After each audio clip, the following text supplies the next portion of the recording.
Vicky Hamilton here, Aesthetic Vlog, where we talk about all things creative. Today we are with Diana Meyer. She is one of my personal management clients. She's a terrific singer, songwriter, performer, and blogger. So Diana, thanks so much for coming over today, and tell us how you got started. When I was really little, I was obsessed with the drums, and all I wanted to do was play the drums. And I asked my dad constantly, can I play the drums? Can I play the drums? But he wasn't too into the idea of having this really loud drum kit in our house somewhere. And after about 3 years, finally one day I walked into my bedroom and my mom said, you can't have a drum kit, but obviously you want to play music, so look under your bed. And I looked under my bed and there was an acoustic guitar, and I started playing that acoustic guitar in my room every day. So what's your muse? What inspires you? I grew up on punk rock music, and I loved it not only for the music, but for the attitude behind it.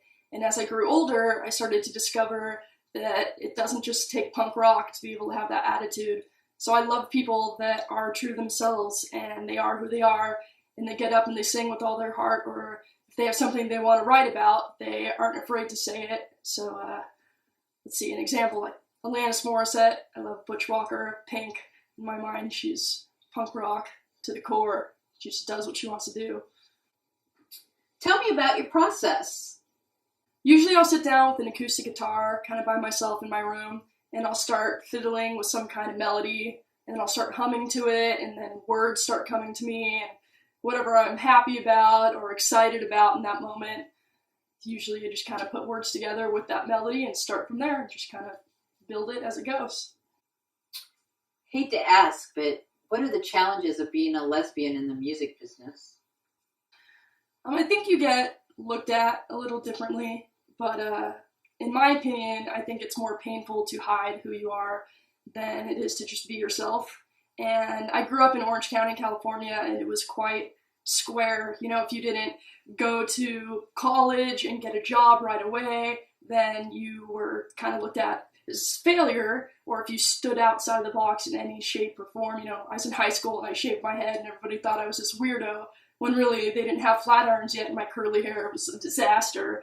But I guess what I'm getting at is if there were more people when I was younger that were, out there with their sexuality or what make them different, then I would have probably had a less painful high school experience where people picked on me and stuff, and you have more people to look up to. So I always wanted to make sure that I would be someone that wasn't afraid to be myself and hopefully make it easier for other people that have the same issue. This is a tough one, but what are your goals? I've got a whole bunch of different kinds of goals. One of them is really YouTube. I have this YouTube channel and I try to post weekly. I do vlogs all the time and cover songs and original songs, and I really want to build a following with my YouTube channel. I also want to tour extensively. There's a lot of places in the world that I would love to see, and I've had options to go places before, but I've always told myself that I'm going to do this through music, so I want to travel the world while on tour and see it that way as opposed to seeing it on my own. So now we get the pleasure of hearing Diana do a song.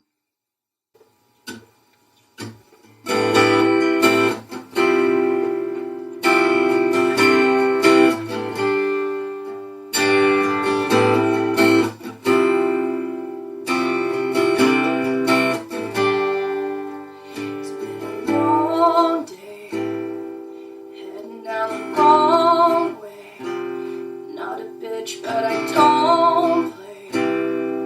No, I won't sit still, shut up. When did I become the mama? You're supposed to be the strong one. Standing up for you is no fun. So I won't sit down, shut up, shut up. I don't see that you're doing fine, sitting in your backyard drunk all wine, calling just to talk on a Friday night, see if I